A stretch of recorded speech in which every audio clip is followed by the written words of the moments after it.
ఈరోజు అతిథులు శ్రీ విజయబాబు గారు, ప్రముఖ విశ్లేషకులు, సీనియర్ న్యాయవాది, సీనియర్ పాత్రికేయులు, రైట్ టు ఇన్ఫర్మేషన్ మాజీ కమిషనర్, తెలుగు భాషా సంఘం మాజీ అధ్యక్షులు శ్రీ శేఖర్ రెడ్డి గారు, వైఎస్ఆర్ కాంగ్రెస్ పార్టీ అధికార ప్రతినిధి, శ్రీ వేమారెడ్డి గారు, వైఎస్ఆర్ కాంగ్రెస్ పార్టీ సీనియర్ నేత, మంగళగిరి నియోజకవర్గ ఇన్ఛార్జ్. జనంలో నిన్న మొన్న రాశారు మురికి మీడియాలో, అబ్బో అదిరిపోతుంది, 50 లక్షల మందిని ఆల్రెడీ కనెక్ట్ చేశారు, ఇది వాళ్ళ తొలి అడుగులో ప్రోగ్రాం. కానీ వేమారెడ్డి గారు స్థానికంగా అక్కడ మంగళగిరి ప్రాంతంలో పార్టీ ఇన్ఛార్జిగా కూడా ఉన్నారు కాబట్టి వారిని అడుగుదాము. వేమారెడ్డి గారు చెప్పండి, ఈ నిజంగానే విద్యుత్ ఛార్జీల వ్యవహారం మీద జనం ప్రశ్నిస్తున్నారా అధికార పార్టీ వారిని, లేదా ఇప్పుడు మనం చూసాము ఆయన విజయవాడ ఎంపీనో ఎవరినో మరి మహిళలు ప్రశ్నిస్తున్నారు. మీకు ఎదురైన అనుభవం ఏమిటి, సంక్షిప్తంగా చెప్పండి. నమస్కారం. ప్యానెల్లో కూర్చున్న సోదరులందరికీ, అట్లాగే విశేష జనాలకి, వీక్షకులకు అందరికి కూడా హృదయపూర్వక నమస్కారాలు. ఇది ప్రతి చోట ఈ మధ్య మేము మీటింగ్కి వెళ్తున్నాం, ప్రజలు అడుగుతున్నారు, అయ్యా మాకు ఈ బిల్లు ఏంటి, వ్యత్యాసం ఏంటి, డిఫరెన్స్ ఏంటి అని. వాళ్ళు బిల్లుల్లో కూడా వివిధ రకాలుగా ట్యాక్సులు క్రోడీకరిస్తూ బిల్లులు హైక్ చేసుకొని, అంటే ఇదంతా ఏం చెప్తారంటే వాళ్ళు అడిగితే ఇవాళ ఎట్లా జరుగుతుందంటే వీళ్ళు చేసే తప్పిదాలకి, వీళ్ళు చేస్తున్న వాటికి, ఈ విద్యుత్ ఛార్జీలు పెంపుదలకి, వీటన్నిటికి కూడా ఎవరయ్యా కారణం అంటే దిగిపోయిన మా ప్రభుత్వం అంటారు. ఇది ప్రజలు అంత పిచ్చిగా లేదు, మరి వీళ్ళు ఎందుకు ఇట్లా మాట్లాడుతున్నారో ఇది వాళ్ళకి అర్థం కాని విషయం. చాలా తప్పుగా మాట్లాడుతున్నారు వీళ్ళు. ఏది జరిగినా సరే, ఇది ఎక్కడ నిమ్మలరావులు కూడా ఏదో సందర్భంలో ఆయన అంటున్నారు, ఆయన కూడా అదే చెప్తున్నాడు, గత ప్రభుత్వం చేసిన పాపం అమ్మ, ఏం చేసిన పాపం నువ్వు ఎప్పుడు పెంచలేదే, పెంచలన్నా పెంచలా. మీరే అన్నారు కదా, ఏదో కోర్టులో బోర్లు ఎక్కి సాక్షి చెప్పినట్లుగా 3 సార్లు పెంచను అన్నారు. బ్రహ్మాండంగా ఇప్పటికే 15,000 కోట్లు ఇవాళ జనం మీద భారం మోపారు కదా మీరు. ఇంకొక 4,000 కోట్లు ఇప్పుడు రీసెంట్ గా అంటున్నారు. ఇది సామాన్యుడికి కరెంటు విషయంలో మాత్రం చాలా పెద్ద ప్రాబ్లంగా ఉంది. ఇది జనం అందరూ గమనిస్తున్నారు, జనం నిలదీస్తున్నారు అన్నది వాస్తవేనంటారు. డెఫినెట్ గా నిలదీస్తున్నారు. మేము కార్యక్రమాలకు వెళ్తుంటే మమ్మల్ని కూడా అడుగుతున్నారు, అయ్యా ఏంటి ఇంత దుర్మార్గం ఏంటి అని అడుగుతున్నారు. మీరేం చెప్తారు పాపం? మేము చెప్పేది మేము చెప్పడానికి, అమ్మా మేము పెంచేది కాదు, మనం అందరం నమ్మాము, మనం ఆయన్ని చాలా మెజారిటీ ఆఫ్ ది పీపుల్ నమ్మిన తర్వాత అతను గవర్నమెంట్ లోకి వచ్చాడు. చెప్పిన అబద్ధాలన్నీ కూడా మోసపూర్తిమైన ఈ విధంగా మనం అందరినీ దగా చేస్తున్నాడు ఇవాళ రాష్ట్రంలో. మీరు గమనించండి అమ్మా అని మేము కూడా చెప్పుకుంటున్నాం జనానికి.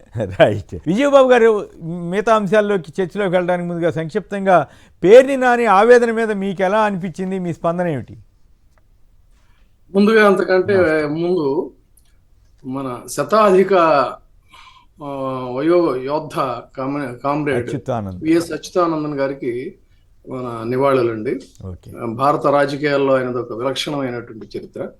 ఇక పేర్ని నాని విషయానికి వచ్చినట్టయితే, పేర్ని నాని భార్య అనే కంటే కూడా నేనైతే పేర్ని కృష్ణమూర్తి గారి కోడలు అని చెప్పని అంట. ఎందుకంటే కృష్ణా జిల్లా రాజకీయాల్లో పేర్ని కృష్ణమూర్తి గారికి ఒక ప్రత్యేకమైనటువంటి ముద్ర ఉంది.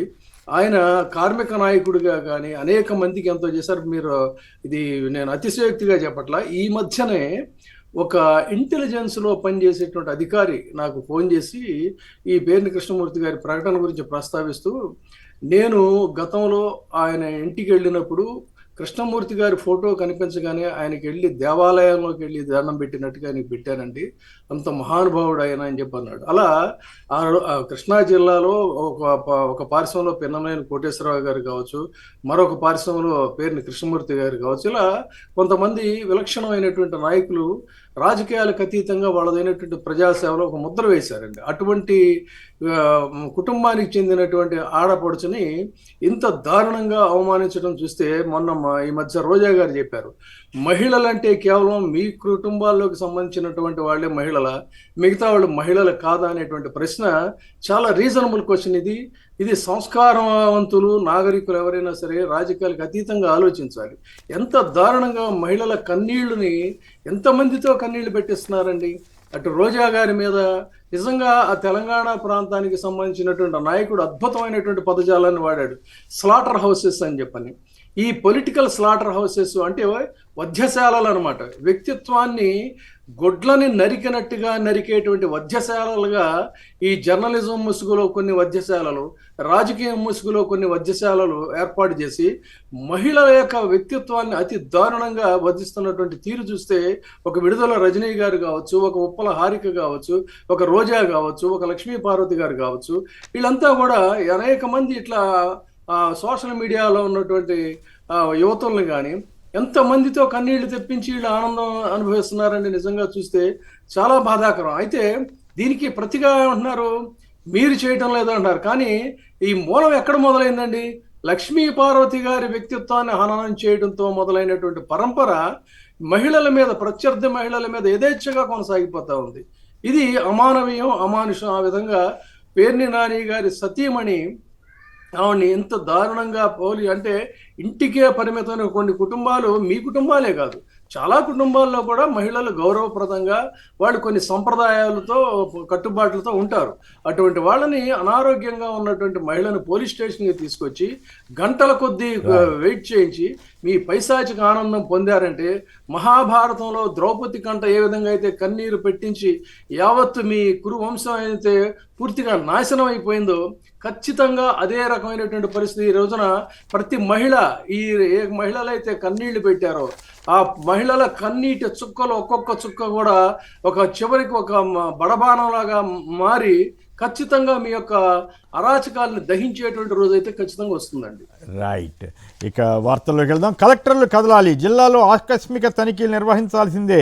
ముఖ్యమంత్రి రేవంత్ రెడ్డి స్పష్టీకరణ. ఉదయం 7 గంటల నుంచే క్షేత్రస్థాయిలో ఉండాలి, రోజువారీ రిపోర్ట్లు ఇవ్వాలని కూడా రేవంత్ రెడ్డి గారు చెప్తున్నారు. మరి ఎంతవరకు ఆచరణ సాధ్యం వద్దో మళ్ళీ మాట్లాడదాం. ధన్కడ్ అనూహ్య రాజీనామా. పార్లమెంట్ సమావేశాల వేళ ఉపరాష్ట్ర పదవికి గుడ్ బై. ఇదో సంచలనాత్మకంగా ఉంది. రే ఏఎస్పీ, ఎంత ముట్టిందిరా నీకు? నీ ఆఫీస్ ముందు ధర్నా చేస్తాం, చేతనైతే అడ్డుకో. తాడిపత్రి ఏఎస్పీపై నోరు పారేసుకున్న జేసీ ప్రభాకర్ రెడ్డి.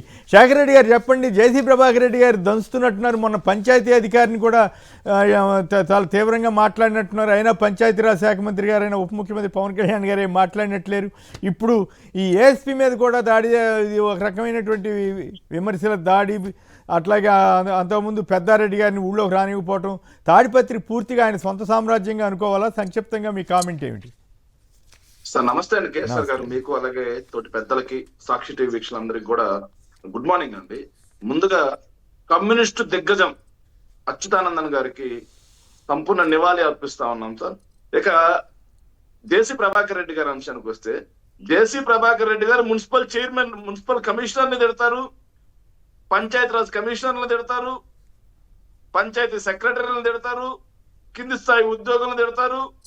ఆఖరికి మొన్న రోజు జేసీ స్థాయి అధికారిని సార్, జాయింట్ కలెక్టర్ స్థాయి అధికారిని కూడా తిట్టారు. ఈ రోజు ఏఎస్పీ ఐపీఎస్ ఆయన్ని తిడుతున్నారు. సో రాష్ట్రంలో తాడిపత్రి ఏరియాలో సార్, తాడిపత్రి ఏరియాలో మన రాజ్యాంగం కల్పించినట్టుగా బ్యూరోక్రాట్స్ పరిపాలన చేయట్లా. బ్యూరోక్రాట్స్ ని ఈయన నియంత్రిస్తున్నాడు. రాచరికం లాగా ఈయన ఆర్డర్స్ వేస్తున్నాడు, ఈయన శిక్షలు వేస్తున్నాడు, ఈయన బూతులు తిడతా ఉన్నాడు. ప్రజాస్వామ్యం నడుస్తలేదు అక్కడ, రాచరిక వ్యవస్థ నడుస్తా ఉంది. దీని మీద మాట్లాడడానికి తన పంచాయతీరాజ్ శాఖలో అధికారులను తిట్టినా సరే పవన్ కళ్యాణ్ గారు హరిహర వీరమల్లు ప్రమోషన్ లో ఉన్నారు సార్. పాపం అది అయ్యాక వచ్చి తీరిగ్గా ఖండిస్తారేమో చూద్దాం. నాకు తెలిసి అంత ధైర్యం లేదు సార్. పెద్దారెడ్డి గారిని ఊళ్ళోకి రానివ్వకపోవటం, మొన్నే చంద్రబాబు గారు ఉపన్యాసం ఇస్తున్నారు కదా, నేను నేరాలను ఎక్కడన్నా ప్రోత్సహించానా, నేను హింసను చేశానా అని ఆయన ధర్మపన్నాలు చెబుతుంటే ఓ పక్కేమో ఇవన్నీ జరుగుతూ ఉంటే ఆశ్చర్యం వేస్తుంది. కనీసం పురాణాల్లో అదే విధంగా రాచరిక వ్యవస్థ ఉన్నప్పుడు కొంతమందిని దేశ బహిష్కరణ చేసేవాళ్ళు సార్, నగర బహిష్కరణ, దేశ బహిష్కరణ. అదే విధంగా ఇక్కడ సార్ తాడిపత్రి సంస్థానానికి సంస్థానాధీశుడైనటువంటి ఆయన పెద్దారెడ్డి గారిని బహిష్కరించారంట సార్. దానికి పోలీసులు కొమ్ము కాస్తా ఉన్నారు, కోర్టు తీర్పును కూడా పక్కన పెట్టారు. ఇది రాష్ట్రంలో నడుస్తున్న తీరు సార్. ప్రజా సమస్యలు ఏం అక్కర్లేదు సార్, ప్రజా సమస్యలు మొత్తాన్ని గాలికి వదిలేశారు. సంక్షేమం గాలికి వదిలేశారు, అభివృద్ధి గాలికి వదిలేశారు. ఓకే ఓకే ఇక అప్పుల గురించి మాట్లాడకూడదు. రైట్. ఇవన్నీ అది మళ్ళీ చర్చకు వేరొద్దాం. నేను అడిగిన దానికే చెప్పండి సరిపోతుంది. తాడిపత్రి ఇష్యూలో ఈ ప్రభాకర్ రెడ్డి గారు ఇంత అడావుడి ఈ గత ఏడాది కాలంగా ఇట్లా చేస్తున్నా అటు ముఖ్యమంత్రి గారు కానీ ఇటు ఉప ముఖ్యమంత్రి గారు కానీ మాట్లాడకపోవటం, అచ్చంగా లోకేష్ గారు రెడ్ బుక్ ఆదర్శంగా ఆయన పనిచేస్తుండడం ఎంత తమాషాగా సార్ వాళ్ళు మాట్లాడితే తిరిగి వాళ్ళని కూడా తిరుగుతారు సార్. అంత ఆ భయం వాళ్ళకు ఉంది సార్. అంత చేస్తారా? అది అంత ధైర్యం చేస్తాడా ప్రభాకర్ రెడ్డి గారు? ఆ మాట నేను అనలేను కానీ బట్ ఆయన తీరుతెన్నులు చూస్తే ప్రభాకర్ రెడ్డి గారి శైలికి చంద్రబాబు గారు అట్లాగే పవన్ కళ్యాణ్ గారే జంకుతున్నారేమో అన్న అభిప్రాయం. కనీసం కంట్రోల్ చేయాలి కదా. రైట్. ఓకే. కలెక్టర్లు కదలాలంటున్నారు. రేవంత్ రెడ్డి గారి స్పీచ్ విన్నారు కదా విజయబాబు గారు, చాలా ఆసక్తికరంగా ఉంది. ఉదయం 7 గంటలకే వెళ్ళండి, రోజువారీ నివేదిక ఇవ్వాలని అడుగుతున్నారు. ఇవన్నీ అయ్యే పనేనా? సరే, మంచి జాగ్రత్తలు తీసుకోమని చెప్పడం తప్పు కాదు, కానీ కొంచెం ఆచరణాత్మకంగా ఉన్నట్లు అనిపించిందా? సంక్షిప్తంగా దీని మీద కూడా మనం మాట్లాడుకోవాలి. తెలంగాణ అయినప్పుడు కూడా తెలంగాణ ముఖ్యమంత్రి గారు రేవంత్ రెడ్డి గారి విషయాన్ని మీరు సమర్థిస్తారా? మంచిదేనా? సలహా ఇవ్వచ్చా? డెఫినెట్ గా ఒక పారిశ్రమలో అయితే నేనైతే సమర్థిస్తానండి.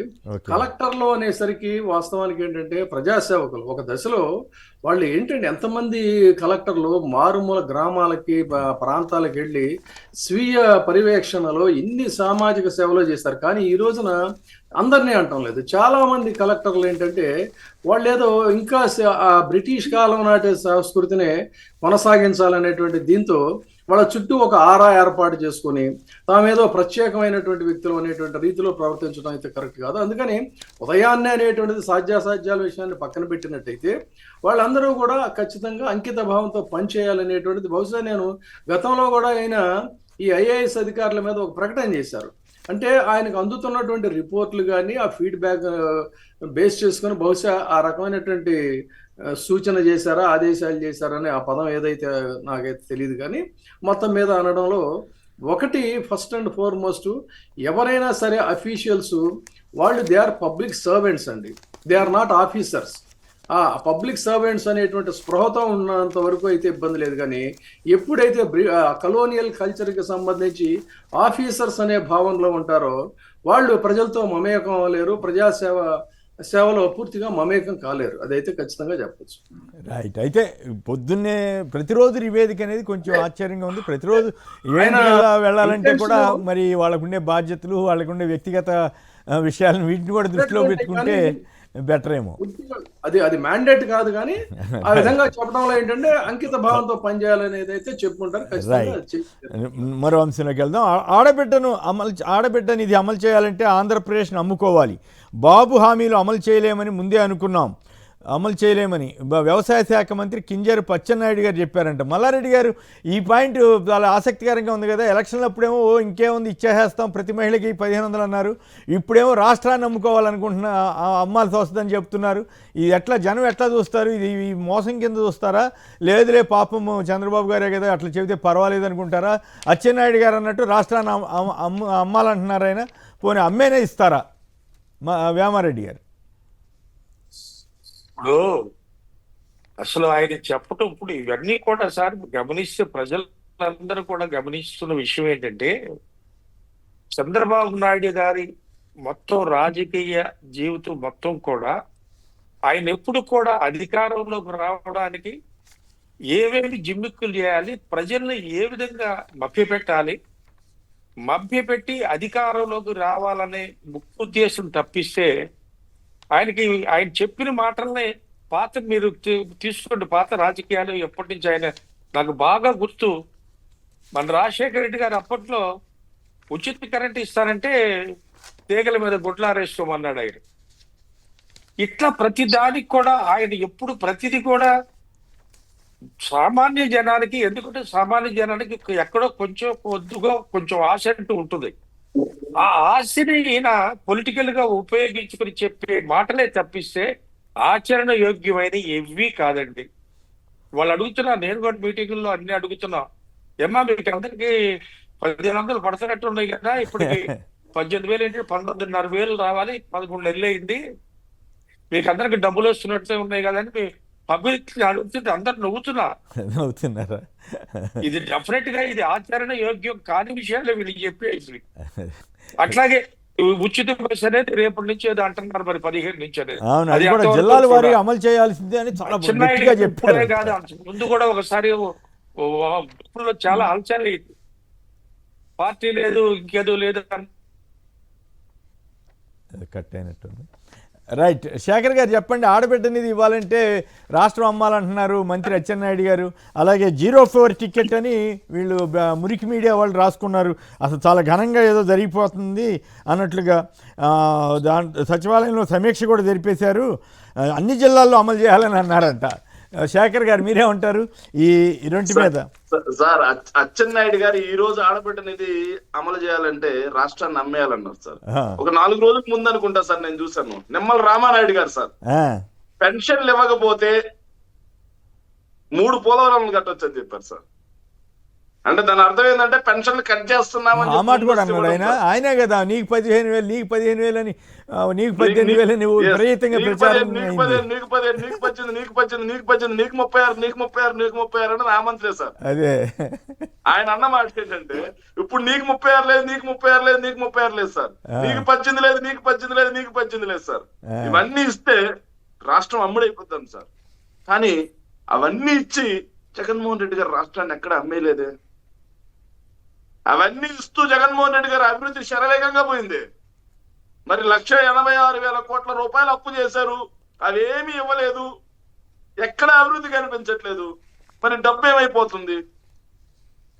సో ఏదైతే ఎన్నికలకు ముందు జగన్మోహన్ రెడ్డి గారు ప్రెస్ మీట్ పెట్టి రిప్రజెంటేషన్ చూపించారు సార్ స్క్రీన్ మీద, దీనికి ఇంత డబ్బు ఖర్చు అవుతుంది, దీనికి ఇంత డబ్బు ఖర్చు అవుతుంది, మన స్టేట్ బడ్జెట్ ప్రకారం అది ఇవ్వడం సాధ్యం కాదు అంటే చంద్రబాబు నాయుడు గారి దగ్గర మంత్రదండం ఉంది, అభివృద్ధి మంత్రదండం, అది సంక్షేమం అందరికి ఇచ్చి చూపిస్తాం. మా బాబు గారా మజాకా అన్నారు సార్ ఇదే మంత్రులు, మా బాబు గారా మజాకా అన్నారు సార్ ఇదే ఎమ్మెల్యేలు. ఈ రోజు గడప గడపకి వెళ్తా ఉంటే వాళ్ళు తొలి అడుగంట సార్. సో అదేంటో సార్ పాపము జగన్మోహన్ రెడ్డి గారు పాపం తెలుగుదేశం పార్టీ వాళ్ళకి చాలా కష్టాలు పెట్టారు సార్.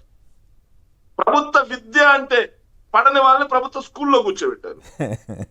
ఎన్నికల్లో గెలిచిన తర్వాత ఏదైతే హెడ్ క్వార్టర్ కే పరిచయం అయ్యి ఏదైతే హెడ్ క్వార్టర్ గా మాత్రమే పరిమితమయ్యేటువంటి ఎమ్మెల్యేలని మా ప్రభుత్వ హయాంలో గడప గడప అని తిప్పారు కాబట్టి సేమ్ ఇప్పుడు తొలి అడుగు అని తిప్పుతా ఉన్నారు సార్.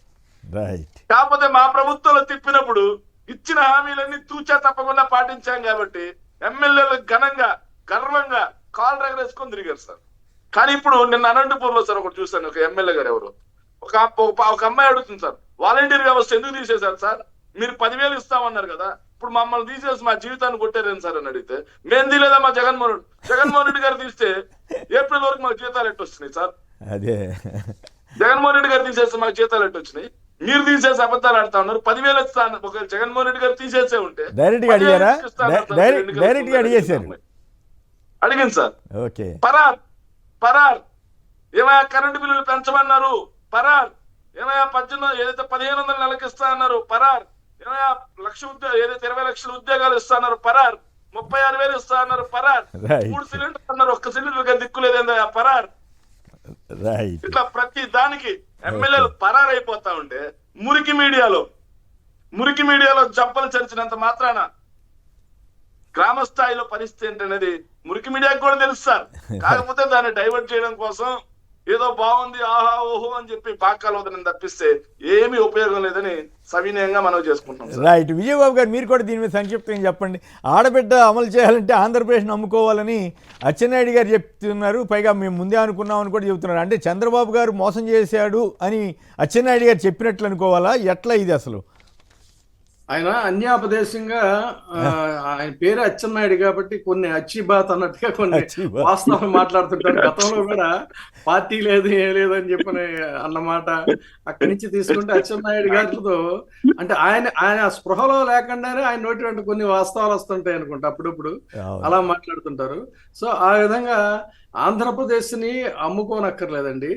జనం ఏంటంటే చంద్రబాబు గారి యొక్క చేసినటువంటి ప్రామిసెస్ని నమ్ముకున్నారు. ఆ నమ్మకానికి నమ్మక ద్రోహం జరిగింది కాబట్టి దానికి డెఫినెట్గా ప్రజలు మళ్ళీ బదులు తీర్చుకుంటారు. అంతవరకు దాకైతే వాళ్ళు మోసపోయారని గ్రహిస్తున్నారు. ఇప్పటికే అనేక మంది రియలైజ్ అవుతున్నారు, కానీ పైకి చెప్పుకోలేనటువంటి పరిస్థితి. అంటే తేలుకుట్టిన దొంగల్లాగా అయ్యో ఎంత పొరపాటు చేసాము, మనం ఎంత అన్యాయం చేసాం, ఒక దేన్నో నమ్ముకొని మనం అనవసరంగా బంగారు బాతుని మనం అనవసరంగా బలిపెట్టాం అనేటువంటి దీంట్లో చాలా మంది కామెంట్స్ మనం వింటున్నాం. నేనేం చేస్తున్నానంటే ఎప్పుడన్నా ఇట్లాగే విజయవాడ వెళ్ళినప్పుడు నా కారులో తిరగకుండా నేను క్యాబుల్లో 2-3 సార్లు తిరిగా. క్యాబ్ డ్రైవర్స్ అంటే వాళ్ళ యొక్క పల్స్ ఎలా ఉంటుందనేది తెలిస్తే దాదాపుగా ఏ ఒక్క డ్రైవర్ కానీ లేకపోతే సగటు రోడ్డు మీద వ్యాపారం చేసుకునేటువంటి వాళ్ళు కానీ ఎవరు కూడా పాజిటివ్గా మాట్లాడలేదండి. కాకపోతే ఏంటంటే ఇదే ఒక్కసారి బోల్డ్గా అనకుండా చాలా పొరపాటు చేసామండి, జరిగిపోయింది, నేను కూడా వేశాను ఓటు, ఆయన అంత పెద్ద ఆయన ప్రామిస్ చేశాడంటే ఇంత పెద్ద ఆయన మోసం చేస్తాడని చెప్పి ఎట్టి పరిస్థితులు అనుకుంటామండి, మేము చిన్నోళ్ళం కదా అని వాళ్ళు అడిగేటువంటి మాట అయితే చాలా ఖచ్చితంగా అది కదిలించేటువంటి పరిస్థితి అండి. ఇప్పుడు ఒక టవరింగ్ పర్సనాలిటీ ప్రామిస్ చేశాడంటే చిన్న స్థాయి వ్యక్తి నమ్ముతాడు కదా సహజంగా. కానీ ఇంత అమానుషంగా అల్పజీవుల్ని, సగటు జీవుల్ని, బడుగు జీవుల్ని, బలహీనుల్ని వాళ్ళు ఇంత పాశవికంగా మోసం చేస్తారని చెప్పి ఊహించలేరు కదా. అది వాళ్ళ జరుగుతున్నటువంటి తంతు. ఇక ఈ సంపద అంటారా, సంపద మొత్తం మనం చూస్తున్నాం. ఒకవైపు ఏ విధంగా పెద్ద పెద్ద పైపులు పెట్టి ఫ్లోట్ చేసినట్టుగా ఒకవైపు ఫ్లోట్ చేస్తున్నారు, వీళ్ళందరూ పట్ట కొడుతున్నారు. ఇది జరుగుతున్న తంతు. రైట్. అంటే జగన్ గారు చెప్పారు, చంద్రబాబు గారు మాటలన్నీ మోసం, అని నమ్మొద్దు, నేను 50,000 కోట్లు అవుతుంది అంటేనే చాలా శ్రీలంక అన్నారు, ఇప్పుడు 150,000 కోట్లు ఇస్తామంటున్నారు, ఈ ఆడబిడ్డనిధి ఇవన్నీ ఎట్లా సాధ్యం అవుతాయి, ఒక ఆడబిడ్డనిధి అమలు చేయాలంటే 30,000 కోట్లు 35,000 కోట్లు అవుద్ది, మీరు నమ్మొద్దని చెప్తే మాకు చంద్రబాబు గారు నాకు తెలుసు అన్నారు. ఇప్పుడు అదే మాట అచ్చెన్నాయుడు గారు, జగన్ గారు ఎప్పుడే ఆ రోజు ఎట్లయితే మోసం చేస్తున్నాడు చంద్రబాబు గారు అని చెప్పారు, ఇప్పుడు అదే మాట అచ్చెన్నాయుడు గారు చెబుతున్నట్లుగా అనిపించట్లేదు, ఖచ్చితంగా అనిపిస్తుంది కదా. అంటే బడుగు జీవులకి, బలహీన జీవులకి, ఆర్థికమైనటువంటి బలహీనులకి ఒక ఆశాజీవులు వాళ్ళంతా కూడా పలానా వైపు ఇదే అంటే ఆశపడతాం సహజం. ఆ ఆశనే ఆయన ఇవాళ క్యాష్ చేసుకున్నాడు, వమ్ము చేశాడు. రైట్. అనిల్ కుమార్ గారు హైదరాబాద్ నుంచి. అనిల్ కుమార్ గారు నమస్కారం, మాట్లాడండి. సార్ నమస్కారం అండి. ఇప్పుడు ఎవరైతే అచ్చెన్నాయుడు గారు ఉన్నారో మంత్రి గారు, ఏపీ మంత్రి గారు, ఆయనకి లోకేష్ గారు గల్లా పట్టుకోవాలి అని అనిపిస్తున్నట్టుందండి. అట్లా ఎందుకు అనుకుంటారు, కానీ మీ యొక్క చమత్కారం బాగుంది. ఎందుకంటే లోకేష్ గారు ఆయన డైలాగ్ చెప్పారు కదా ఒక ఇంటర్వ్యూలో, నా కాలర్ పట్టుకోవచ్చు అని. ఇప్పుడు మీరు చెప్పినట్టు అచ్చెన్నాయుడు గారు వెళ్ళి కాలర్ పట్టుకోవాలన్నది మీ సలహా, సరదాగానే. కాలర్ పట్టుకుంటే ఇప్పుడు రాష్ట్రాన్ని అమ్మాలి అంటే కొనగలిగే శక్తి ఉన్న మిగతా రాష్ట్రాలలో గుజరాత్ ఉంటుంది, తెలంగాణ ఉంటుంది, తమిళనాడు ఉంటుంది, మిగతా ఉంటుంది, లేదు నలుగురు కలిసి కొనుక్కుంటారండి. అంతేగాని నేనేమంటానంటేనండి, గెలుపు కోసం వాగ్దానాలు చేయమాకండి దయచేసి.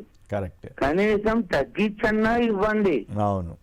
ఇంత ఇద్దాం అనుకున్నామండి, ఇంత ఇవ్వలేకపోతున్నాము, ఇంతవరకు ఇవ్వగలుగుతున్నాము, దయచేసి ఏమనుకోమాకండి అని ఒక మాట గౌరవప్రదంగా చెబితే ప్రజలు కూడా ఏమనుకోరండి. రైట్, బాగా చెప్పారు అనిల్ కుమార్ గారు, మిమ్మల్ని అభినందించాలి. ఎందుకంటే చక్కగా చర్చలో పాల్గొన్నారు, ప్లస్ మీ అభిప్రాయాన్ని కొత్త తరహాలో చెప్పారు, కొత్త పాయింట్, మేము మాట్లాడిన దానికి భిన్నమైన పాయింట్ చెప్పారు. ఇలా ఉంటే చర్చ అర్థవంతంగా ఉంటుంది, మనం ఎవరిని ఎక్కడ అభ్యంతరకర పదాలు లేకుండా చమత్కార పూరితంగా మీరు అన్నది బాగుంది. అచ్చెన్నాయుడు గారు వెళ్ళి మనం ఇట్లా చెప్పాం కదా కాలర్ పట్టుకోవాలన్నది. రైట్. వేమారెడ్డి గారు మీరు లైన్లోకి వచ్చినట్టున్నారు, కట్ అయిపోయిందాక సంక్షిప్తంగా చెప్పండి. నిజంగానే ఆ కాలర్ అన్నట్లు ఇప్పుడు లోకేష్ గారు ఈ కాలర్ని ఎవరు పట్టుకోవాలి, అచ్చెన్నాయుడు గారు కూడా పట్టుకోవాలా అని చమత్కార పూర్తిగా అడిగిన దాని మీద మీరేమంటారు? మీకైతే అట్లా కదా, అందుబాటులో ఉండరు కదా వారు. అంతే కదా. ఇప్పుడు జరుగుతుంది ఏంటంటే, ఇప్పుడు మీరే ఏదైతే మీరు చెప్తున్నారో అది మీకు వర్తించినప్పుడు మీకు ఎట్లా ఉంటుందో ఒకసారి చూసుకోండి. అదే లోకేష్ గారు, వాళ్ళ పార్టీ అచ్చెన్నాయుడు గారు, వీళ్ళు ఏదైతే చెప్తున్నారో అది మీకు ఒక్కసారి అనునయించి చూసుకోండి. ఇది అంత ఈజీగా ఏదో నోటుకు వచ్చినట్లు చెప్పడం, ఏదో మాట్లాడడం అని కదా, వాళ్ళు చక్కగా చెప్పారు. అది పూర్తిగా నాకు వినిపించలేదు, కొంచెం వీడియో ప్రాబ్లం వచ్చింది. Okay okay right. రాజకీయ యుద్ధాల్లో మిమ్మల్ని ఎందుకు వాడుతున్నారు? ఎన్ఫోర్స్మెంట్ డైరెక్టరేట్ దుర్వినియోగం అవుతోంది. ఈడీ పిటిషన్ కొట్టేసిన సుప్రీంకోర్టు. మరి ఏపీలో కూడా పోలీస్ వ్యవస్థ అదే రకంగా తయారైందన్న విమర్శ కూడా ఉంది, వైసీపీ వారు చెప్తుంటారు. మరి దాని గురించి ఎలక్ట్రానిక్ రంగంలో 8 లక్షల కోట్ల పెట్టుబడులను ఆకర్షించాలని చంద్రబాబు గారు చెప్పారట. జీరో ఫేర్ టికెట్ అట జిల్లాల్లో, అన్ని జిల్లాల్లో అమలు చేయాలంట. ముందేమో తిరుపతి వెళ్ళొచ్చు, అన్నవరం వెళ్ళొచ్చు, సింహాచలం వెళ్ళొచ్చు అన్నారు. ఇప్పుడేమో జిల్లాల్లో అమలు చేయాలని చెప్తున్నారట. తర్వాత డీజీపీ గుప్తా పంతానికే పచ్చజెండా. విజిలెన్స్ డీజీగాను నియామకం. ఇతర డీజీల అభ్యంతరాలు బేఖాతర్. అది విషయం. ఇక మెయిన్ వార్తకు వస్తే, లేని మద్యం స్కామ్పై సిట్ కట్టుకథలు. జరగని స్కామ్లో 3,500 కోట్ల దోపిడీ అంటూ బేతాళ మార్కు కథ. సిట్ ఛార్జ్షీట్ సాక్షిగా వెల్లడైన భాగోతం అంటూ సాక్షి ఒక భారీ విశ్లేషణ కథనాన్ని ఇచ్చింది. అలాగే చంద్రబాబు గారి టైంలో ఎట్లెట్లా అవకాశం జరిగింది, మద్యం ఏ రకంగా మహాభూతంలాగా ఎన్ని కుంభకోణాలు జరిగాయనే దాని మీద ఒక ఫుల్ పేజ్ స్టోరీ ఇచ్చారు.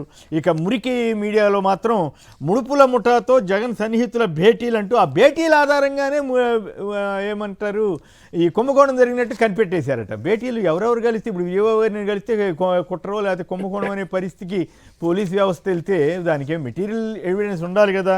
దాని మీద లాయర్ గారు కూడా పై ఎన్ని పేజీలు రాశారండి, ఎన్ని వార్తలు రాశారండి వీళ్ళు మురికి మీడియా వాళ్ళు. ఆశ్చర్యం వేస్తుంది. రకరకాల కథలు. ఎవరు డైరెక్టర్లు చేశారంట, ఎవరు వేలకు వేలు ఏదో ఫోన్ కార్డులు కొని డైరెక్టర్లు చేశారు. నాకు ఈ డైరెక్టర్లు చేశారని చూస్తే ఒకటి గుర్తుకొస్తుంది. అప్పట్లో జేసీ దివాకర్ రెడ్డి గారు కాంగ్రెస్లో ఉండేవారు. ఆయన మీద ఏదో త్రిశూలో ఏదో సిమెంట్ కంపెనీ పెడితే ఆయన కార్ డ్రైవర్లని వాళ్ళని డైరెక్టర్లు చేశారంటూ పెద్ద వార్త వేశారు ఈనాళ్ళు. ఆ తర్వాత ఆయన తెలుగుదేశంలో చేరిన తర్వాత చాలా గొప్ప నాయకుడి కింద వాళ్ళందరూ ఇప్పుడు మరి ఈ మురికి మీడియా మరి అప్పుడు ఎట్లా రాసింది, ఇప్పుడు ఏం రాస్తుంది అనేది, ఇప్పుడు ప్రభాకర్ రెడ్డి గారి వార్తలు ఏమైనా రాస్తున్నారో ఇట్లా ఉంటాయని చెప్పడం కోసమే తప్ప వాళ్ళు తప్పు రాశారా రైట్ రాశారా అన్న దానికి నేను వెళ్ళట్లే.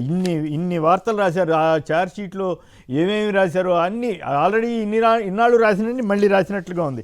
ఇక మళ్ళీ కావలి మాజీ ఎమ్మెల్యే ప్రతాప్ కుమార్ రెడ్డి దగ్గరికి వెళ్ళారు. ఇంకెవరెవరిని బుక్ చేస్తారో మరి. ఈ రకంగా అసలు ఓట్లు కొనుగోలు అలవాటు చేసింది ఎవరు, అసలు స్టార్ట్ చేసింది ఎవరంటే అందరూ చెప్తారు 95 తర్వాత ఏం జరిగింది అనేది. ఇక అట్లాగే ఇంకో మిరుకు మీడియా రాసింది, నరాలు నలిపి కిడ్నీలు లివర్లు అంట వ్యాపించినంత ఇప్పుడు తాగుతున్న మద్యంతో అంత ఆరోగ్యంగా ఉన్నారన్నట్టుగా రాస్తున్నారండి ఇంకో మిరుకు మీడియా వారు. ఇక జగన్పై కక్ష సాధింపులు లేవు ముఖ్యమంత్రి పవన్ కళ్యాణ్ గారు చెబుతున్నారు. అయితే ప్రస్తుతం తాను స్పందించలేను, న్యాయస్థానం పరిధిలో ఉందని కూడా ఆయన ఒక మాట అన్నారు. సో ఇక ఈ సిట్ దాని మీద వెళ్దాం, తర్వాత డీజీలు దానికి వెళ్దాం. సిట్ గురించి, సిట్టు చేస్తున్న విచారణ మీద విజయబాబు గారు ఈ ఛార్జ్ షీట్లో ఉన్న అంశాలు చూస్తే భేటీల ఆధారంగా అసలు నాకైతే పిచ్చి పిచ్చి కారణాలు చూపించి జరిగిపోయినట్లుగా ప్రచారం చేస్తున్నట్లుగా అనిపిస్తుంది. మరి నేను రాంగో రైటో మీరు చెప్పాలి. మీరు పూర్తిగా చదివి ఉంటారు కదా ఛార్జ్ షీట్. ఆ విశ్లేషణ, మీ విశ్లేషణ ఏమిటి? ఎస్ అండి, నేను దీనికి సంబంధించి 2 పాయింట్లు, చాలా వ్యాలిడ్ పాయింట్లు, లీగల్ పాయింట్స్ కూడా నేను చెప్తాను. ఫస్ట్ అండ్ ఫార్మోస్ట్ ఏంటంటే వీళ్ళని ఒక ఒత్తిడి తీసుకొచ్చి, అంటే A2 వాసుదేవరెడ్డిని, A3 సత్యప్రసాద్ని అప్రూవర్లుగా మార్చేందుకు వాళ్ళ మీద ఒత్తిడి తీసుకొచ్చారనేది మనం పదే ఈ మధ్యకాలంలో న్యూస్ కూడా వస్తుంది. దీని మీద సిట్ వేధింపుల మీద ఆయన 3 సార్లు హైకోర్టుకి వెళ్ళారు. ఇది చాలా వ్యాలిడ్ ఇదండి. 3 సార్లు ఆయన తనని ఒత్తిడి తీసుకొస్తున్నారని చెప్పని ఆయన హైకోర్టును ఆశ్రయించారు. అయినా సరే ప్రభుత్వం ఆయన్ని కంటిన్యూస్ గా వెంటాడి వేధించింది. సరే చివరికి ఏం జరిగిందో తెలియదు కానీ అంతకుముందు డిప్యుటేషన్ ముగిసినా కూడా రిలీవ్ చేయకుండా అడ్డుకున్నటువంటి పరిస్థితి, వాళ్ళ కుటుంబ సభ్యులను కూడా భయభ్రాంతులకు గురి చేశారనేటువంటి వార్తలు వచ్చాయి. సో ఆ చివరికి మరి ఏం జరిగిందో తెలియదు కానీ ఆయన వాంగ్మూలం ఇచ్చారు. వాంగ్మూలం ఇచ్చిన వెంటనే వాసుదేవరెడ్డి గారిని రిలీవ్ చేశారు. అంటే ఈ క్రొనలాజికల్ గా ఈ డెవలప్మెంట్స్ అన్ని కూడా కేసు ఎటు వెళుతుందనేటువంటిది కేంద్ర సర్వీసులకు వెళ్లేందుకు కూడా ఆయనకు పర్మిషన్ ఇచ్చారు.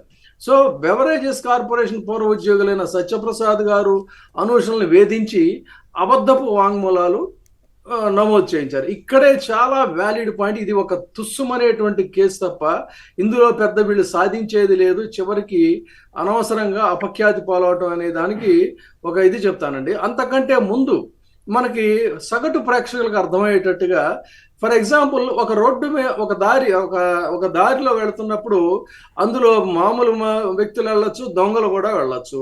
అందుకోసం అని ఏం చేస్తారు, అక్కడ ఒక చెక్ పోస్ట్ అనేటువంటిది ఏర్పాటు చేస్తారండి. సో చెక్ పోస్ట్ ఏర్పాటు చేసినటువంటి వ్యక్తి కరెక్ట్ వ్యక్తా, లేదు ఆ చెక్ పోస్ట్ తీసి పడేసినటువంటి వ్యక్తి కరెక్ట్ వ్యక్తి అని సగటు వ్యక్తులకు అర్థమయ్యేటట్టుగా చెప్తున్నా. జగన్మోహన్ రెడ్డి గారు అధికారంలోకి వచ్చిన వెంటనే ఆయన ఏం చేశారంటే, ఈ పాయింట్ అసలు ఇటీవల కాలంలో ఎక్కడా కూడా చర్చకు రాలేదండి. అందుకని ఇది వ్యాలిడ్ పాయింట్ కాబట్టి నేను దాన్ని గుర్తు చేస్తున్నాను. ఆయన అధికారంలోకి వచ్చిన వెంటనే అనేక కాంట్రాక్టుల్లో కుంభకోణాలు జరిగాయి అనేటువంటిది గ్రహించిన తర్వాత రివర్స్ టెండరింగ్ అనేటువంటి ప్రాసెస్ స్టార్ట్ చేశారు. అది వేరే అంశం. కానీ ఆయన తను చేయబోయేటువంటి పనులలో కూడా ఒక పారదర్శకత ఉండాలి. భవిష్యత్తులో ఇదిగో ఇలాంటి అంటే అయినా కూడా ఇలాంటి దౌర్భాగ్య పనులు చేస్తారని ఆయన ఊహించి ఉంటారు. కానీ ఆ పారదర్శకత ఉండాలని చెప్పని 100 కోట్ల పైబడినటువంటి అంశాలు ఏదైనా కనుక ఉన్నట్లయితే వాటికి సంబంధించి ఆయన ఒక యాక్ట్ తీసుకొచ్చారు, 2019 ఏపీ ఇన్ఫ్రాస్ట్రక్చర్ యాక్ట్ అనేటువంటిది. ఈ ఏపీ ఇన్ఫ్రాస్ట్రక్చర్ యాక్ట్ ప్రకారంగా 100 కోట్లు పైబడినటువంటి దీనికి ఏదైనా నిర్ణయం తీసుకోవాలంటే ఒక రిటైర్డ్ హైకోర్టు జడ్జితో ఆయన రివ్యూ కమిటీ అనేటువంటిది రివ్యూ కమిటీ, ఈ రివ్యూ కమిటీ అనేటువంటి దాన్ని ఆయన ఏర్పాటు చేశారు. ఆ రివ్యూ కమిటీ హైకోర్టు మాజీ న్యాయమూర్తి ఇచ్చినటువంటి సిఫార్సుల మేరకే ఆయన ఏదైనా సరే టేకప్ చేయాలనేటువంటిది చేశారు. సో దీన్ని బట్టి ఒక చెక్ పోస్ట్ ఏర్పాటు చేసినటువంటి వ్యక్తి కరెక్టా, ఆ చెక్ పోస్ట్ ని ఎందుకు ఎత్తేసారు చెప్పండి. ఇప్పుడు ఒక నిర్ణయాలు తీసుకునేటప్పుడు హైకోర్టు జడ్జితో ఏర్పాటు చేసినటువంటి అద్భుతమైనటువంటి ఇన్ఫ్రాస్ట్రక్చర్ యాక్ట్ ఇది. దీన్ని చంద్రబాబు నాయుడు గారు ఎత్తేసారంటే దాని అర్థం ఏంటి, ఆయన ఇంటెన్షన్ ఏంటి? తర్వాత ఇప్పుడు మళ్ళీ నామినేటెడ్ వర్కులు కూడా ఇస్తున్నారు, వాళ్ళు అనుకున్నటువంటి కాంట్రాక్టర్లకే ఆ టెండర్లు వస్తున్నాయి. అంటే ఇక్కడ ఏం జరుగుతుంది? సో ఈ లిక్కర్ స్కామ్ లో కూడా ఇదే జరిగింది. ఇది ఒక వ్యాలిడ్ పాయింట్.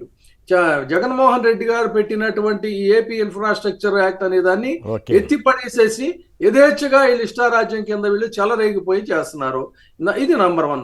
ఇక ఈ కేసులో వీళ్ళని A2 A3లని అప్రూవల్గా మారి మీరు గూగుల్ టేక్ ద్వారా వాంగ్మూలాలు ఇవ్వండి అని చెప్పి అంటున్నారు. ఈ గూగుల్ టేక్ అనేటువంటి అంశానికి వచ్చినట్టయితే ఇది హాస్యాస్పదమైనటువంటి అంశం. హైదరాబాద్ లాంటి హై డెన్స్ ఏరియాలో కూర్చొని మిథున్ రెడ్డి గారు కానీ, మీరు కానీ, నేను కానీ, ఇంకొకళ్ళు కానీ మాట్లాడుకుంటూ ఉంటే ఆ సరౌండింగ్స్ లో గూగుల్ ప్రకారంగా అనేక రకాలైనటువంటి ఫోన్ కాల్స్ వెళ్తూ ఉంటాయి. ఇది అసలు చట్టం ముందు నిలబడేటువంటి అంశం కాదు, హాస్యాస్పదమైనటువంటి విషయం ఇది. ఇక మరొక చాలా కీలకమైనటువంటి అంశం ఇప్పుడు చెప్పబోతున్నాను. వీళ్ళకి ఉన్నటువంటి ఈ కేసులో ఉన్నటువంటి ఏకైక ఆశ ఏంటి అన్నట్లయితే, ఏ అప్రూవర్లుగా అయితే మారారో ఆ అప్రూవర్లు గనక కన్ఫెషన్ ఇచ్చినట్లయితే ఆ కన్ఫెషన్ ద్వారా వీళ్ళని వేధించవచ్చు అనేటువంటిదే వీళ్ళ ఉద్దేశం అండి. దీనికి సంబంధించి చాలా స్పష్టంగా చెప్పాల్సింది ఏంటంటే, కన్ఫెషన్ బిఫోర్ పోలీస్ అనేటువంటి దాన్ని న్యాయస్థానాలు ఎట్టి పరిస్థితుల్లో ఆమోదించవు. అయినా సరే దాన్ని పట్టుకునే వేలాడుతుంటారు. భారత సాక్ష్యాల చట్టం, ఇండియన్ ఎవిడెన్స్ యాక్ట్ 1872 ప్రకారంగా సెక్షన్ 25 అండ్ సెక్షన్ 26 ఈ విషయాన్ని చాలా స్పష్టంగా చెప్తున్నాయి. సెక్షన్ 25 ఏం చెప్తుందంటే, పోలీస్ కన్ఫెషన్ ఇండిస్మిసబుల్. ఏ పోలీసు అధికారి అయినా సరే చేసినటువంటి పనుల్ని కోర్టులు ఎట్టి పరిస్థితుల్లో ఒప్పుకోదు. సెక్షన్ 26 కస్టడీలో ఉన్నప్పుడు పోలీస్ కన్ఫెషన్ అనేది కూడా ఒప్పుకోదు. ఇదే విషయాన్ని సుప్రీంకోర్టు కూడా చాలా స్పష్టంగా చెప్పిందండి. చాలా బ్రీఫ్గా చెప్తాను మీకు. స్టేట్ ఆఫ్ ఉత్తరప్రదేశ్ వర్సెస్ దేవమన్ ఉపాధ్యాయ అనేటువంటి కేసులో సుప్రీంకోర్టు ఏం చెప్పిందంటే, పోలీసుల ముందు చేసిన ఒప్పుకోలు చట్టపరంగా చెల్లదు. ఎందుకంటే పోలీసుల ముట్టడిలో ఆ వ్యక్తులు భయంతో ఏదైనా సరే చెప్తామని అంగీకరించేటువంటి అవకాశం ఉంటుంది కాబట్టి ఇందులో ట్రాన్స్పరెన్సీ ఉండదు అని చెప్పింది. అదేవిధంగా Khatri versus state of Bihar కూడా పోలీసుల మీద చేసేటువంటి ఇలాంటి రిపోర్ట్స్ ఎట్టి పరిస్థితుల్లో కూడా ఇందులో న్యాయం ఉండదు, న్యాయానికి వ్యతిరేకంగా తప్ప మరొకటి కాదు. కాబట్టి న్యాయస్థానం ముందు ఆ ఒప్పుకోలు చెల్లుబాటు కాదని చెప్పారు. అట్లాగే state of Punjab versus Barkat Ram కేసులో కూడా ఇదే రకమైన విషయాన్ని సుప్రీంకోర్టు చాలా స్పష్టంగా చెప్పింది. ఇంకొకటి ఫైనల్ గా RC Mehta versus state of west Bengal, ఎలాంటి పోలీసుల ముందు ఒప్పుకోలైనా సరే అది కోర్టు పరిగణలోకి తీసుకోదు అని చెప్పింది. సో దీన్ని బట్టి మనకు తెలిసింది ఏంటంటే, confession before police is not admissible అనేటువంటిది స్పష్టంగా ఉంది. కాబట్టి ఈ కేసుల్లో ఎవరికి ఏమీ కాదు కాబట్టి వైసీపీ వారు అంత ధైర్యంగా పెట్టుకోండి, ఎన్ని పెట్టుకుంటారో పెట్టుకోండి అని చెప్తున్నారు. కాకపోతే ఇక్కడ ఇంకొక కీలకమైన అంశం, గతంలో జగన్మోహన్ రెడ్డి గారిని కేవలం ఆయన మీద చేసినటువంటి ఆరోపణల్లో కూడా ఆయన 3 నెలల్లో బయటికి రావాలి, కానీ 16 నెలల్లో ఆయన జైల్లో ఉండడానికి కారణం ఏంటంటే, అందులో కుట్రలో భాగం ఏంటంటే, ఇప్పుడు నిన్న మిథున్ రెడ్డి గారి విషయంలో కూడా జరిగింది. ఇంకో వ్యాలిడ్ పాయింట్ చెప్తున్నా, మిథున్ రెడ్డి గారిని ఆల్రెడీ వాళ్ళు మొత్తం ఆయన విచారించాల్సినటువంటి విచారణ అంతా అయిపోయింది, ఛార్జ్ షీట్ కూడా ఫైల్ చేశారు. దాని మీద కూడా మనకు సమయం సరిపోదు కాబట్టి చెప్పట్లేదు, కానీ జడ్జిమెంట్స్ ఉన్నాయి. ఛార్జ్ షీట్ ఫైల్ చేసిన తర్వాత ఆయన రిమాండ్కి పంపించాల్సినటువంటి అవసరం లేదు. అంటే ఇక్కడ అల్టీరియర్ మోటివ్ అనేటువంటి ఎట్టి పరిస్థితుల్లో ఆయన జైల్లో పెట్టాలన్నదే ఇంటెన్షన్. అది దానికోసం ఏం చేశారంటే, రిమైండ్ రిపోర్ట్ సబ్మిట్ చేశాక what is the meaning of sending to jail అంటే, దాని మీద ఏం చెప్పారు, ఇంకా ఫర్దర్ గా ఇంకొక అనుబంధ ఛార్జ్ షీట్ కూడా మేము ఫైల్ చేస్తున్నాం అని చెప్పారు. ఖచ్చితంగా జగన్మోహన్ రెడ్డి గారి కేసులో కూడా ఎప్పటికప్పుడు ప్రతి 3 నెలలకి, అంటే 3 నెలల్లోపు కనుక వీళ్ళు చేయకపోతే దానికి ఆటోమేటిక్ ఇది అవుతుంది. అందుకని ప్రతి 3 నెలలకి అనుబంధ ఛార్జ్ షీట్ అని చట్టాన్ని అతి దారుణంగా వీళ్ళు ఇష్టారాజ్యం కింద వీళ్ళు ఉపయోగించుకున్న చట్టంలో ఉన్న లుసుగుల్ని చేసి ఈ రకమైనటువంటి దౌర్భాగ్య పనులు చేస్తున్నారు. ఇది ప్రజలందరూ గమనిస్తున్నారు కాబట్టి ఈ కేసులు నిలబడేటువంటి కేసులు కాదు. ఫస్ట్ అండ్ ఫార్మోస్ట్ ఇవాళ ప్రతి సమాజానికి మనం గట్టిగా అరిచి చెప్పాల్సింది ఏంటంటే, ఇలాంటి వ్యవహారాల్లో ఒక ట్రాన్స్పరెన్సీ ఉండటం కోసం అని చెప్పని, అంటే పారదర్శకతతో పరిపాలన చేయాలని జగన్మోహన్ రెడ్డి గారు ప్రవేశపెట్టినటువంటి ఈ ఏపీ ఇన్ఫ్రాస్ట్రక్చర్ యాక్ట్ 2019 ఎందుకు మీరు ఎత్తేసారు? అవన్నీ తర్వాత గవర్నమెంట్ వస్తే అప్పుడు అవన్నీ చూడాల్సింది తప్ప ఇప్పుడు చేయగలిగింది ఏం లేదు. ఇప్పుడు ఇందాక సిబిఐ ఎంక్వైరీ 2 మీద వేయండి, మీ టైంలో జరిగిన కుంభకోణాలు, ఇప్పుడు మా మీద చేస్తున్న ఆరోపణల మీద 2 మీద సిబిఐ ఎంక్వైరీ చేసుకోండి అని ధైర్యంగా సజ్జల రామకృష్ణారెడ్డి గారు చెప్పారు. మరి ఆ మాట వాళ్ళు చెప్పగలిగారా? ఇప్పుడు ఈ మురికి మీడియా జగన్ సన్నిహితులు భేటీలు అయితేనే కుంభకోణం అన్నట్టుగా చెప్పి అక్కడ ఖర్చు పెట్టారు, ఇక్కడ ఖర్చు పెట్టారని రాస్తున్నారు. మరి స్కిల్ స్కామ్లో డైరెక్ట్గా ఏ కంపెనీల్లోకి, ఏ పార్టీ ఆఫీసులోకి డబ్బు వచ్చిందో ఆధారసహితంగా చూపిస్తేనో అది అక్రమ కేసు అని ఈ మురికి మీడియా ప్రచారం చేసింది. ఇప్పుడు పలానా చోట ఎక్కడ డబ్బు ఉందో లేదో తెలియని కేసులో అసలు అది సమగ్ర పరిశీలనని ఇదే సిట్ అనండి, సిఐడి అనండి, వాళ్ళది పవిత్ర గంధంలాగా ఈ మురికి మీడియా ప్రచారం చేస్తూ ఉంది. జయప్రకాష్ గారు విజయవాడ నుంచి. జయప్రకాష్ గారు నమస్కారం, మాట్లాడండి. Good morning sir. నేను అక్కడ లాయర్ గారు ఉన్నారు కదా, ఆయనకు ఒక జస్ట్ డౌట్. ఈ కేసులో 2024లో ఇదే లిక్కర్ స్కామ్ ఒక కేసు ఉందండి. దాంట్లో A1 చంద్రబాబు నాయుడు, A2 కొల్లు రవీంద్ర, అప్పుడు ఇక్కడ అక్యూజ్డ్ గా ఉన్న వాసుదేవరెడ్డి అప్పుడు కంప్లైనెంట్. ఆ కేసు ఇంకా నడుస్తుంది. అవును. ఇప్పుడు ఈ కేసు ఉంది, అదొక మొత్తం కలిపి 2 కేసులు కలిపి 10,000 కోట్లు కుంభకోణం అని అంటున్నారు. ఇప్పుడు కోర్టు అది పరిగణలో తీసుకుంటుందా పాత కేసుని? ఎందుకంటే ఇక్కడ అక్యూజ్డ్, అక్కడ కంప్లైనెంట్, ఇదే పోలీసులు 2 చోట్ల. అంటే ఇక్కడ ఒక పాయింట్ ఉంది మిత్రమా, అందుకే సజ్జల రామకృష్ణారెడ్డి గారు ఒక ఛాలెంజ్ విసిరారు. మేము పెట్టిన కేసులు, మీరు పెడుతున్న కేసులు, ఈ 2ని సిబిఐకి అప్పచెప్పండి, ఏది కరెక్ట్ అయితే అది తేల్చుకుందామని అడుగుతున్నారు. ఆ ధైర్యం ప్రభుత్వం వారు చేయగలిగితే అప్పుడు మీరు అన్న ప్రశ్నకి సమాధానం దొరుకుతుంది. ఏంటంటే చాలా వ్యాలిడ్ పాయింట్ అది. అవును. ఒకే కైండ్ ఆఫ్ సిమిలర్ ఇష్యూలో ఏ కంప్లైనెంటే ఇక్కడ అక్యూజ్డ్ అవటం అనేటువంటిది ఆశ్చర్యంగా నేను చెప్పింది. అందుకనే అది ఆయన్ని ఫోర్స్ఫుల్ గా ఆయన్ని కన్ఫెషన్ కి తీసుకురావటమే కాకుండా ఆయనకి కొన్ని బెనిఫిట్స్ కూడా ఇచ్చారు.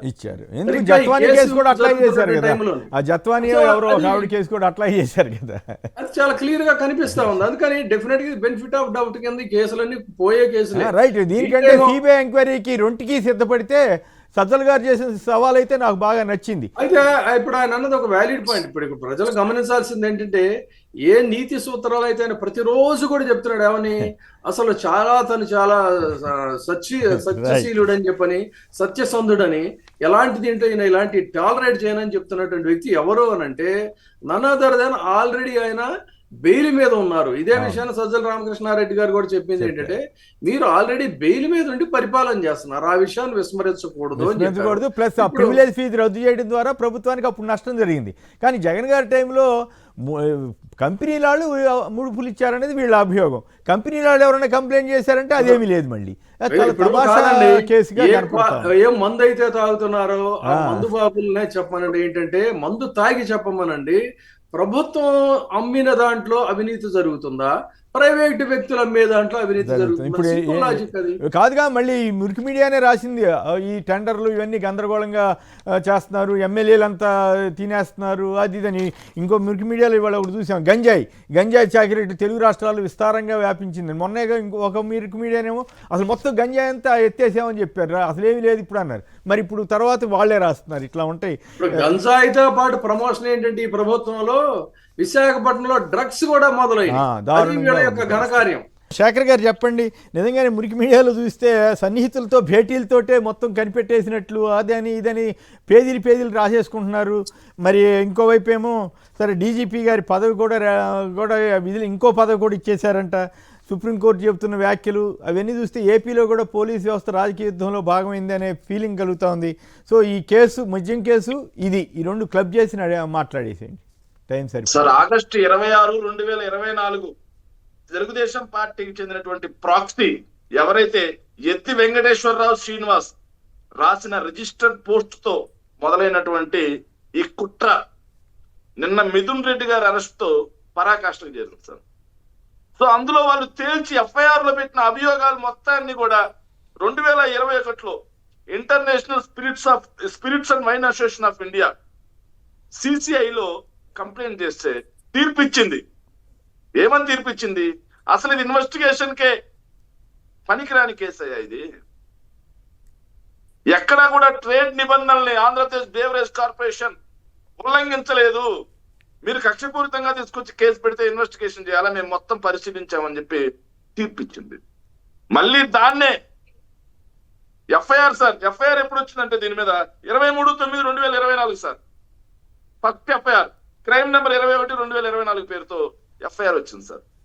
ఎఫ్ఐఆర్ లో వాళ్ళు అన్ఐడెంటిఫైడ్ పీపుల్ అంట సార్.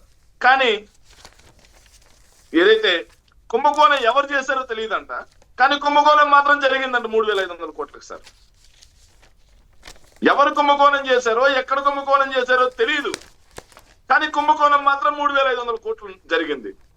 అది సార్ ఈ రాష్ట్ర ప్రభుత్వం ఈ పోలీస్ వ్యవస్థ పెట్టినటువంటి ఎఫ్ఐఆర్. తర్వాత రాజశేఖర్ బాబు గారు వచ్చారు సార్ సిట్లోకి. వచ్చిన తర్వాత ఒకరి తర్వాత ఒకరిని భయపెట్టడం, ప్రలోభ పెట్టడం, కన్ఫెషన్ ఇప్పించుకోవడం, ఇంకా కొంచెం కుదరకపోతే చెవిరెడ్డి భాస్కర్ రెడ్డి గన్మెన్ లాంటి వాళ్ళని 4 బాధటం, కన్ఫెషన్ ఇప్పించుకోవటం. విజయబాబు గారు చెప్పినట్టు ఆ కన్ఫెషన్ అనేది ఎక్కడా కూడా రేపు కోర్టు కేసు ట్రయల్లో నిలబడే పరిస్థితి లేదు, అడ్మిషబుల్ కాదు అది. అయినా సరే సేమ్ అదే పందాలో ఒకరి తర్వాత ఒకరిని అందరిని అరెస్ట్ చేసుకుంటూ పోవడం అంతవరకు చూసాం సార్. సరే ఇంతవరకు బాగానే ఉంది సార్. సరే ఛార్జ్ షీట్ లో ఏముంది? ఓకే, అరెస్ట్ చేశారు, కీలక దశలో ఉంది, ఎవరికి బెయిల్ ఇవ్వడానికి లేదు సార్, వీళ్ళ రిమాండ్కి పంపించాలి, రిమాండ్కి పంపించకపోతే వీళ్ళు ఏదైతే సాక్ష్యాలను తారుమారు చేస్తారు అని చెప్పేసి గౌరవ న్యాయమూర్తుల్ని, గౌరవ జడ్జివర్యుల్ని వీళ్ళు రిక్వెస్ట్ చేసుకున్నారు, లోపలికి పంపించారు. మరి దీంట్లో ఏమిచ్చారు? నిరూపించగలిగారా? లగ్జరీ కార్లు కొన్నారు అని చెప్పి మాట్లాడారు సార్. ఏదైతే చార్జ్ షీట్ లో కూడా ఉంది సార్ అన్నమాట. మరి ఆ లగ్జరీ కార్లు కొన్నటువంటి కార్లు నంబర్లు ఏంటి, ఏ కారు కొన్నారు, ఎంత కొన్నారు, ఆ కారు ఎక్కడుంది? ఎక్కడా లేదు సార్. 303 పేజీల చార్జ్ షీట్ లో సార్. సార్ ఇంకోటి, మీరు ఫస్ట్ లో మాట్లాడుతూ డొల్ల కంపెనీలు సృష్టించారన్నారు కదా సార్. నేను చార్జ్ షీట్ మొత్తం చదివాను సార్. చదివితే అందులో sir Tilak Nagar industries sir, mansion house and ఏదైతే ఇంకో బ్రాండ్ ఉంది sir Tilak Nagar TA industries నుంచి, ఆ తిలక్ నగర్ ఇండస్ట్రీస్ వాళ్ళు 110 కోట్ల రూపాయలకి బంగారం కొన్నారంట సార్. కానీ కొన్న బంగారం సార్, బంగారం నిజంగా sir minimum common sense sir ఇది. సార్ బంగారం కొన్న వాళ్ళు ఏదైనా సార్ ఈ రోజుల్లో 50 లక్షల రూపాయలకి పైగా ట్రాన్సాక్షన్ జరుగుతుందంటే ఇన్కమ్ ట్యాక్స్ ఐబీ మొత్తం నిఘా ఉంటుంది సార్ దాని మీద, సెబీ.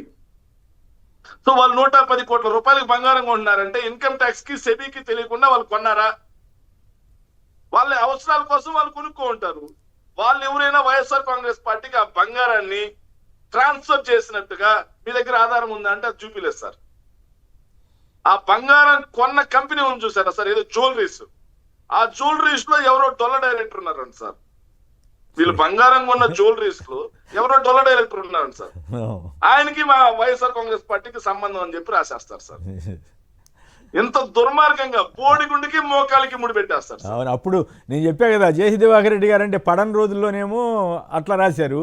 ఆయన తెలుగుదేశంలో రాగానే అసలు ఎక్కడ ఆ విషయాలు ఏమి ప్రస్తావించకుండా చాలా బ్రహ్మాండంగా చెప్తారు సార్. నవనీత్ జ్యువెలరీస్ అంట సార్, ఏదో నవనీత్ జ్యువెలరీస్ అంట సార్. అది ఎప్పుడో చాలా రోజుల క్రితం ఏదైతే 2000-2001 సంవత్సరంలో స్టార్ట్ అయిందంట సార్. దానికి ఎవరో డొల్ల డైరెక్టర్ ఉన్నారంట సార్. దానికి లిక్కర్ కేసుకి సంబంధం అంట సార్. సో దారుణమైన విషయాలు ఎక్కడా కూడా సార్. ముడుపులు మొత్తం కూడా జగన్ గారికి వచ్చాయని రాస్తారు సార్.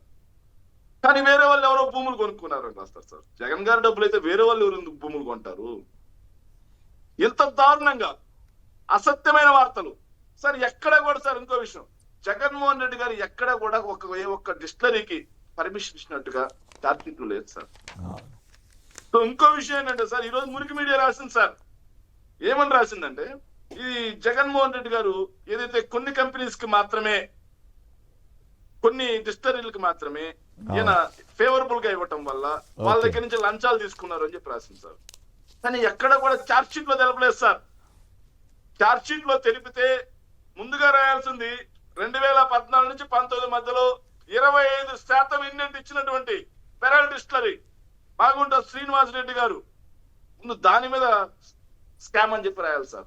అంతేగాని 14%, 5%, 6% ఇచ్చినటువంటి వైఎస్ఆర్ కాంగ్రెస్ పార్టీ స్కామ్ అవుతుందా? పైగా వాళ్ళెవరు కూడా కాదుగా, వాళ్ళెవరు కంప్లైంట్ కూడా ఏం చేయలేదు కదా, ఇట్లా మేము మమ్మల్ని డబ్బులు అడిగారనో అడగలేదనో ఇట్లాంటి ఏం లేదు కదా సార్. పిఎంఎల్ డిస్టిలరీస్, పుట్ట సుధాకర్ యాదవ్ గారు, PML distilleries Mydukur TDP MLA sir. Okay. Visakha distilleries 2019లో చంద్రబాబు నాయుడు గారు దిగిపోతూ అయ్యన్న పాత్రుడు గారికి గిఫ్ట్ గా ఇచ్చినటువంటి విశాఖ డిస్టిలరీస్, అయ్యన్న పాత్రుడు గారు స్పీకర్, పెరల్ డిస్టిలరీస్ ఏదైతే మాగుంట శ్రీనివాస్ రెడ్డి గారు, ఇంకోటి చిత్తూరులో ఏదైతే ఆదికేశ్వర నాయుడు ఫ్యామిలీ, రైట్, వీళ్ళెవ్వరూ కూడా కంప్లైంట్ ఇవ్వలేదు. అవును, వీళ్ళెవ్వరూ కంప్లైంట్ ఇవ్వలేదు, కనీసం వాంగ్మూలం ఇవ్వలేదు. రైట్. అయితే టైం తక్కువ ఉంది, కంప్లీట్ చేయండి. ఈ డీజీ గారికి అదనపు పదవి ఇచ్చారట, దాన్ని కూడా ప్రస్తావించండి. ఎస్, కానీ సార్ వీళ్ళెవ్వరు కంప్లైంట్ ఇవ్వకపోయినా ఎత్తి వెంకటేశ్వరరావు శ్రీనివాస్ కి మాత్రం రాత్రి కల్లో కనిపిస్తారు సార్ ముడుపులు మారినట్టు. ఆయన ఒక రిజిస్టర్ పోస్ట్ రాస్తారు, రిజిస్టర్ పోస్ట్ రాగానే ఈ కేసులు కడతారు సార్. ఒకటి మాత్రం క్లియర్ గా చెప్తున్నాం సార్, ఏదైతే 2 చీకటి జీవాల ద్వారా బార్లు ప్రివిలేజ్ ఫీజులు, బార్లకి అదేవిధంగా మద్యం షాపులకి కోట్ల రూపాయలు ఖజానా గండి కొట్టిన చంద్రబాబు నాయుడు గారు స్కామరా, లేకపోతే రాష్ట్రానికి 36,000 కోట్ల రూపాయలు ఖజానా కాపాడినటువంటి జగన్మోహన్ రెడ్డి గారి స్కామరా? రైట్. అదే విధంగా ఎంఆర్పి ధరలకి ఒక్క ₹10 పిల్ల కూడా ఎక్కువ అమ్మకుండా కఠినంగా నియంత్రణ తీసుకొచ్చినటువంటి జగన్మోహన్ రెడ్డి గారు స్కామ్ చేసినట్ట, లేకపోతే ఎంఆర్పి ధరలకి 20-30 రూపాయలు ఎక్కువ పర్మిట్ రూములు, బెల్ట్ షాపులు విడిగా మందమ్మిచ్చేటువంటి చంద్రబాబు నాయుడు గారు స్కామ్ చేసినట్ట? అదే విధంగా సార్ ఈ సంవత్సరం కూడా చంద్రబాబు నాయుడు గారి స్కామ్ లిక్కర్ లో ఈ సంవత్సరం కూడా సార్ మళ్ళీ ఏదైతే టెండర్లకు వెళ్ళేటప్పుడు 10% మీకు ఎవరికైతే ఇస్తామని చెప్పేసి లిక్కర్ షాపులకు చెప్పి టెండర్లు అయిపోయి వాళ్ళకి షాపులు ఇచ్చిన తర్వాత మళ్ళీ 5% పెంచి 15% పెంచారంటే ఇందులో ఎంత స్కామ్ ఉన్నట్టు? రైట్. చివరికి ఒక్క మాట సార్, చంద్రబాబు నాయుడు గారి మీద లిక్కర్ స్కామ్ సార్ 2014-19 మధ్య కాదు సార్. చంద్రబాబు నాయుడు గారి మద్యం ముడుపుల కేసు 1997-2000 మధ్యన ఎక్సెస్ అమౌంట్లు వేసి 500 కోట్ల రూపాయలు తిన్నారు, ఖజానా గండి కొట్టారని అడ్వకేట్ గా ఉన్న ఎన్ కృష్ణకుమార్ కేసు వేస్తే డిసెంబర్ 17, 2003లో సార్ అనంత సత్యనారాయణ ప్రసాద్ అనే ఒక జడ్జి గారు స్టే ఇచ్చారు. ఆ ముడుపుల కేసు కూడా ఈ రోజుకి స్టే మీదే ఉంది. లేదు తర్వాత అదే మరి ఇంకోటి ఏదో వేరేదో కొట్టేసినట్టున్నారు. తర్వాత పాల్వాయి గోవర్ధన్ రెడ్డి గారు పెట్టిందో లేకపోతే మీరు చెప్పి పాల్వాయి గోవర్ధన్ రెడ్డి గారు కేసు కొట్టేశారు సార్. కానీ మద్యం ముడుపుల ఇదైతే కేసు అట్లాగే ఉందా? స్టే మీద ఉంది. స్టే మీద ఉంది.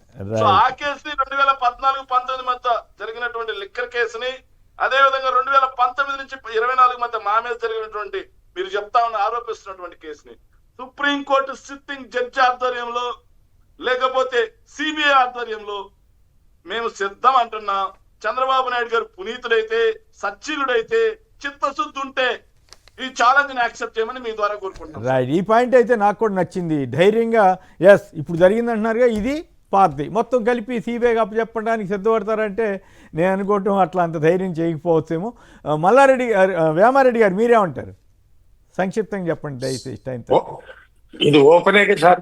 ఇప్పుడు మనం అడుగుతున్నాం, ఇప్పుడు జరిగింది, ఇప్పుడు ఇది చేస్తున్న విధానం పాత మన గవర్నమెంట్ ఉన్నప్పుడు ఆ గవర్నమెంట్ లో చేసిన విధానాన్ని ఏంటి సిబిఐకి ఇవ్వండి, సిబిఐకి తేల్చండి, మేము ఒప్పుకుంటున్నాగా.